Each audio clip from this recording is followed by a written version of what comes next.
Bienvenidos a Política Libertaria, el canal donde exploramos el pensamiento libertario en profundidad. Aquí analizamos el impacto del comunismo, el poder estatal y defendemos la libertad individual en un mundo cada vez más intervenido. Acompáñanos para descubrir cómo la política puede ser un motor de libertad y progreso, no de opresión. Suscríbete y únete a la conversación. En una reciente entrevista en Mesa Central de Canal 13, el activista comunista nefasto Iván Valenzuela y su invitado, el activista comunista nefasto Gonzalo Winter, han expuesto sus verdaderos colores al abordar el tema de la política electoral en Chile. Winter, conocido por su postura radical de izquierda, ha propuesto una política que excluye a los inmigrantes, a la tercera edad y a los sectores más pobres de la votación, justificando esta medida como una forma de combatir la supuesta antipobrezas del sistema electoral. Esta propuesta no es otra cosa que una maniobra descarada para disminuir el poder de voto de las poblaciones que, en su mayoría, tienden a oponerse a las políticas de izquierda que Winter defiende con fervor. En el hemiciclo es que el proyecto de ley que multa la no comparecencia a las elecciones cuando hay voto obligatorio es un proyecto antipobres. Una frase que llamó la atención, que incluso llamó a la ministra del Interior a pedir que no se ridiculizara en el debate, no criticándolo a usted, sino más bien todo lo contrario, criticando a quienes han exacerbado la frase. ¿Qué quiso decir exactamente? Primero el contexto del debate y luego mi posición al respecto. Usted estaba contestando. Claro, yo estoy contestando. No, primero en la Cámara. Claro, es súper importante que casi todos quienes han accedido a mis dichos es un recorte de 15 segundos, que está estrictamente sacado de contexto, incluso con algunos cortes entre medio, que además lo sube una cuenta falsa, que usurpa mi identidad. Una cuenta parodia. Una cuenta parodia que es citada por ADN, La Tercera, EMOL, PPA, como si fuera Marta suya. Lagos, como si fuera mía, y la cuenta falsa parece que una buena cuenta parodia. Es súper buena, le pone el contexto, que es un contexto obviamente que yo no comparto. Ahora, ¿ya? para hacer una cuenta parodia no era un chiste, digamos, porque el video efectivamente es real. Digamos. Claro, pues, pero si tú sacas 15 segundos ya, pero de una argumentación compleja. ¿Cuál es el argumento? Pero aquí voy. Yo le estoy contestando a una persona que dice que es una discusión, insisto, súper legítima. ¿Ya? Hace 10 años en esto todo Chile estaba de acuerdo, todos querían voto voluntario, etcétera. Y él está diciendo, vamos a beneficiar a los sectores populares, ¿cierto?, con este proyecto de ley, porque ahora su voz va a ser escuchada. Y yo lo que digo es, en esa locución es, perdón, usted puede estar de acuerdo o en desacuerdo con una multa que le quita a los sectores populares, que usted dice que son los beneficiarios de este proyecto, hasta 200.000 pesos de su sueldo. En un país donde la gente no... Si sumamos los asalariados con los irregulares, podemos encontrar los sectores populares ingresos de 400.000 pesos, les vaya a quitar la mitad de su sueldo. Lo que yo le digo es... Mediante el descriterio de un juez de policía local en este caso, porque francamente cobrar eso a una persona... No, es que nadie ha cobrado la multa, po. Si ese es el tema que la gente no se ha dado cuenta sobre esta polémica. Pero lo que yo le digo al país es, pongamos un piso mínimo en el debate, y el piso mínimo que yo exijo en el debate es, no le digan a la gente más pobre que una multa es un beneficio. Usted puede estar de acuerdo o en desacuerdo con la justicia de la multa, con la necesidad de la multa, pero no le diga al multado que la multa es un beneficio, ¿ya? Entonces la derecha ha hecho una cuestión... Pero ¿cómo se llega de ahí a que esto es un proyecto antipobres? ¿Qué es lo que llama la atención, digamos? Porque, ¿cuál es mi posición al respecto? Y déjame hacer un pequeño raconto. El presidente Piñera promulga la ley de voto voluntario con inscripción automática, que yo creo fue un gran avance, principalmente por el efecto de la inscripción automática, que ingresó mucha gente al padrón. Y el presidente Piñera dice dos cosas. Uno, esto es uno de los legados principales de mi gobierno.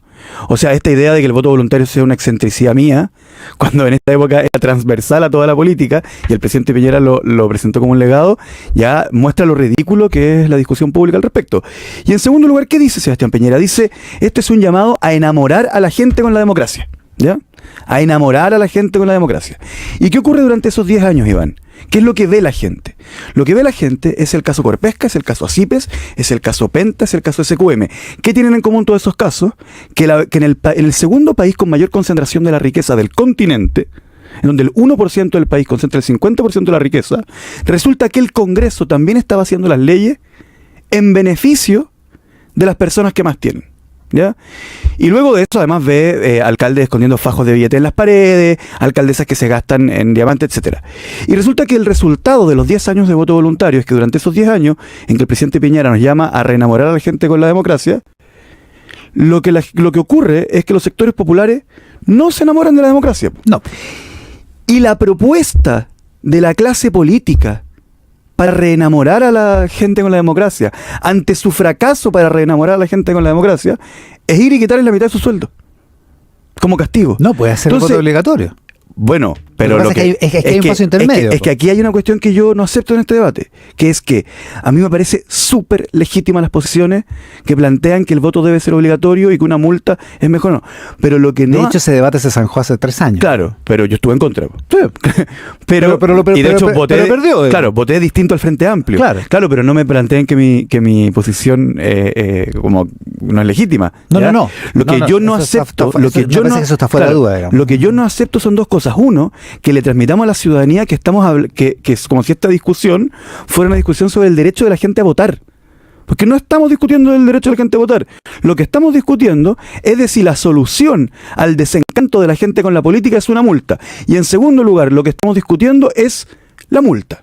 Quitarle a la gente plata. Entonces, lo que yo planteo es... O sea, perdón. Cuando yo digo esto es antipobres, yo digo, no le planteen a la gente una multa como si fuera un beneficio. O sea, lo que se está planteando y en la calle, Iván, esto es impresionante, porque la clase política, que durante toda la vigencia del voto obligatorio no fue capaz de cobrar las multas, porque no se atrevió, hoy día la clase política me critica, a pesar de que hace 10 años estaban todos de acuerdo, ¿cierto? Pero en la calle todo el mundo se me ha acercado a decirme, mire, escuché que lo estaban descuerando en la radio, algunos me han dicho eso, otros no lo entendieron como descueramiento, pero todos me dicen, yo voto, yo voy a votar, como no vaya a pensar que soy un irresponsable, pero todos me dicen, ahora bien, yo efectivamente, por ejemplo, tengo muchos mails de personas que me dicen, mi abuelo, mi papá, adulto mayor, o yo mismo, tengo complicaciones para votar. Y lo que la gente me dice es, yo voy a ir a votar, yo quiero ir a votar, pero no quiero que ustedes hagan una ley para que en la eventualidad de que yo no vaya a votar, me quiten plata, ¿ya?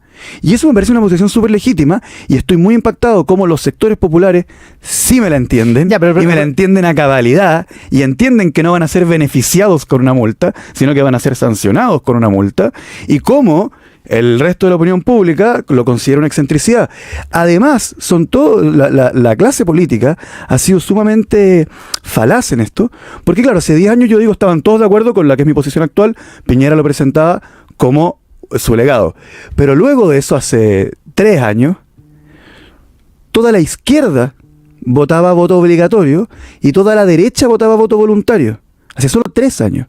Y hoy día se han cambiado de posición justo al revés, y la derecha presenta como una discusión criminal lo que ellos defendían hace 2 años, ya, lo que parece, 24 meses. Entonces, ¿cómo vas a considerar criminal lo que tú defendías hace 24 meses y quieres que yo no te considere un chanta? Ya, a ver, vamos por parte. 1. Lo que está en juego es cómo se regula una obligación que es legal, que es el voto obligatorio. Pregunta 1. De acuerdo. ¿Usted considera que es serio que un país esté discutiendo cada 2 o 3 años si el voto es obligatorio o voluntario? ¿No debería ser una cosa que se saque a largo plazo? Por eso yo... Pero espérate, pero no dijiste como que eso... Yo haya quedado mal frente a esa pregunta, porque pero si no lo estoy dejando mal. Porque yo he defendido el voto voluntario siempre. No, sí, ya, pero... A pesar de que yo creo que votar es un deber ético. Pero otra cosa es que el debate se abra, que la política abra el debate cada cierto tiempo y se provoque una cierta inestabilidad. Claro, pero alguien presenta el proyecto de ley legítimamente. Está bien, estoy de acuerdo contigo en eso. Sí, pero de acuerdo, pero ¿tiene sentido que eso pase? No. No, el ideal es que no. Segundo, ¿cómo se regula entonces el voto obligatorio sin una multa? Ah, pero es que ese es otro debate, Ese es el debate de fondo y el debate que tenemos que tener esta semana sobre... ¿Cómo se regula? ¿No? ¿Cómo se promueve el voto? ¿Cómo se regula entonces? Claro, es que yo no pondría una multa, Entonces no me lo pregunte a mí, pregúntale a algún defensor de la multa cuánto debería ser la multa. No, pues si usted es un parlamentario que está enfrentado a que se haga cumplir el voto obligatorio. Claro, pero yo soy partidario del voto voluntario. Sí, pero ese no es el punto. El punto es cómo regular. Claro, pero como yo estoy en contra de la multa, eso significa que cuando encuentro relativamente obsceno que la clase política haya decidido solucionar su incapacidad de convocar a la sociedad a las urnas, se lo pregunto de otra manera, quitándole su sueldo. Se lo pregunto de otra manera. La Constitución establece el voto obligatorio y establece que la ley tiene que regularlo. Sí, con mi voto en contra. Con su voto en contra. Cuando se discute esa ley, ¿usted va a votar en contra de lo que sea? No necesariamente. Yo soy una persona súper flexible y concurro a los acuerdos. La pregunta no tiene que ver con su convicción, sino que más bien con la técnica legislativa que se tiene que ocupar para hacer funcional y regulado el voto obligatorio. Entonces vamos al debate, lo que sí se está debatiendo, porque es importante que se sepa que... Es que ese es el punto. Que lo que se cayó se cayó porque a última hora, y usted lo decía muy bien al principio, que se creía que lo de la comisión mixta iba a ser un trámite. Sí. Pero lo que se cae a última hora es el cambio, una modificación respecto al voto de los migrantes. ¿Ya? Es eso lo que terminó por que no hacer estaba, que no estaba en el mensaje original del gobierno. Claro, y eso es lo que terminó por hacer caer esto. A ver, yo soy partidario obviamente de que lo de los 2 días me parece bien respecto a esta ley. Lo de bajar la cantidad de devolución de plata por voto me parece bien. ¿Ya? Y lo de que la multa no sean 200.000 pesos, sino que sean 15 o 30.000 pesos, que son otras, o hasta 100. Que existe una multa. Claro, porque se pasó de 200 a hasta 100. ¿Ya? Sí. Bueno, que siempre, a mí me parece, siempre fue un rango, digamos. Yo además eximiría a un rango etario. ¿Ya? Mayores de 70 años. ¿no? Claro, me parecería feo obligar a Joe Biden a votar, digamos. Pero ya ve que empezó ya. Oigan, pero lo que me parece que es bueno que la gente lo sepa, lo que de verdad se cayó, o sea, lo que hizo que se cayera este proyecto de ley, es que a última hora y muy a última hora, la derecha ingresó una indicación que nos convertía en una anomalía a nivel mundial. ¿Ya? En Chile en general es de los países del mundo donde es más raro, o sea, donde es más fácil que un migrante vote. ¿Ya? Son 5 años de residencia definitiva y con eso se accede al voto para presidente, para senador, para diputado. Eso no es del todo normal a nivel mundial. Yo no sé, en este momento no se me ocurre un país que tenga mayor facilidad. Pero no es culpa de una indicación de la derecha, eso ni siquiera estaba en el mensaje original del gobierno. La palabra ciudadano no está en el mensaje original del gobierno. La derecha, ¿qué tiene que ver la derecha en esto? Como la derecha propone una indicación para que la obligatoriedad de la Constitución se extienda a los migrantes también. Pero si esa obligatoriedad está en la Constitución, diputado. Porque está en el artículo 160 de la Constitución. Cambian ciudadanos por electores. Diputado, eso es lo que propone. El artículo 160 de la Constitución dice: todas las personas que están en el padrón electoral están obligadas a votar. Bueno, pero entonces, ¿por qué cree usted que se debatió esto? Por la interpretación que se da de aquello. Sí, pero esa interpretación la pone el gobierno. Esa interpretación no estaba en el mensaje original del gobierno. No estoy de acuerdo con su interpretación jurídica, Iván. Pero si no es una interpretación jurídica, son hechos. No, yo no soy abogado, no estoy interpretando jurídicamente. Pero evidentemente que se había interpretado que esa obligatoriedad no se hacía extensible a los migrantes. Y eso fue. Usted que es abogado, pero francamente. Pero la palabra ciudadanos no aparece en el texto original. Pero ese fue el nudo final de esta discusión. Ya, ahora. Es bueno que la gente lo sepa. Es bueno que la gente lo sepa. Y es bueno, hay gente que sospecha que eso es un intento por disminuir la participación electoral de los extranjeros que votarían a favor de la derecha. Yo no tengo claridad sobre cuál es la inclinación de los migrantes hacia votar. ¿Y no tiene una sospecha? No creo. ¿Una intuición? Puede ser, pero no creo en esta idea como fija que un determinado sector social, o sea, creo que en los últimos 5 años en Chile hemos visto variaciones súper importantes en las inclinaciones en los votos y en general no creo que haya que regular la forma de las votaciones en función de eso. Por eso yo he sido de los pocos que se ha mantenido en una postura todo el tiempo. Hay una cosa que me llamó la atención del discurso de la Cámara el otro día, de cuando usted responde, digamos, que es que dice: a los pobres los estamos obligando a venir a nuestra fiesta, y nuestra fiesta no sé qué, y no entiendo, hay un beneficio de que estén los pobres votando. Estoy simplificando el lenguaje. Claro. Pero hay un beneficio de los pobres, porque si no, ¿quién los representa? Lo que pasa es que el beneficio, a mi juicio, es el derecho a voto. ¿Ya? Y tú tienes que convocar a la sociedad a votar, pero no le puedes decir a una persona que ya que los partidos políticos, que la oferta electoral que hay no lo convocó, entonces le quitas su sueldo. Eso, lo que yo reclamo es que ya es súper legítimo considerar eso justo o injusto, pero no le digas a una persona que una multa es un beneficio. Pero eso es. Pero más allá, solo eso. Claro. Pero usted entiende el beneficio que esa gente vote. Por supuesto. Pero Iván, por favor, pongamos esto en perspectiva. Yo soy una persona que considera que votar es un deber ético. Yo así se lo voy a enseñar a mi hijo. Es como pagar impuestos. Y he dedicado, totalmente distinto. Y yo he dedicado toda mi vida a pagar impuestos. O sea, por lo pronto, sin duda. ¿Ya? Yo he dedicado toda mi vida a hacerme parte de la institucionalidad política, de construir partidos políticos, de escribir programas y de recorrer las poblaciones persuadiendo a la gente de que le conviene ir a votar. ¿Ya? Lo que no considero, a mi juicio, legítimo es que se les castigue. Es quitarle su sueldo. Que se les castigue en esa magnitud. Claro, pero sobre todo lo que yo estoy discutiendo es que no presentemos en el debate ese castigo como un beneficio. Sí, pues pero eso está. Porque en Chile, porque no estamos discutiendo el derecho de los pobres a votar, porque eso se zanjó en Chile para los hombres en 1888, para las mujeres en 1952. Otra pregunta. Usted dice el verdadero problema de Chile es el capitalismo. Sí. O el neoliberalismo, yo creo que hubiese sido más preciso en ese caso. Es que ya sí. Solucionado el asunto, porque si no, Keir Starmer, francamente, un problema, digamos. No, porque el líder laborista inglés es capitalista, digamos. Sí, claro, el laborismo inglés siempre ha sido socialdemócrata en el sentido de que es un capitalismo, pero un capitalismo completamente distinto al capitalismo neoliberal, que son dos formas de capitalismo distintas. O sea, lo que quería decir era neoliberalismo. Yo creo que hubiese sido mucho más preciso, pero lo que yo estoy planteando ahí es que... a ver, Iván, te lo planteo, aquí por fin llegamos al fondo. Cuando tú estableces que la solución es la multa, lo que estás diciendo es que la gente no tiene una razón legítima para no ir a votar. Que tú desechas la posibilidad de que alguien diga, ¿sabéis qué? Yo de verdad lo pensé y no quiero ir. ¿Ya? Pero ese debate se solucionó hace 3 años. Y lo que dijimos fue, los ciudadanos no tienen esa prerrogativa, tienen que ir a votar. Y lo que yo planteo es que para lo que han visto los ciudadanos de la política, que es que se utilizan las instituciones del Estado para beneficiar al 1% más rico, el 1% que acumula el 50% de la riqueza, de alguna forma yo considero eso relativamente legítimo. Ya, pero esa discusión la zanjó la política. La política la zanjó hace 3 años. Sí, Iván, pero es que cuando yo dije esa frase, yo no estaba refiriéndome al aspecto principal de este proyecto de ley, sino que estaba debatiendo a quien presentó la multa como un beneficio. Eso es todo. Una cosa, estamos con el diputado Gonzalo Winter. Lo quiero cambiar de tema. Sí.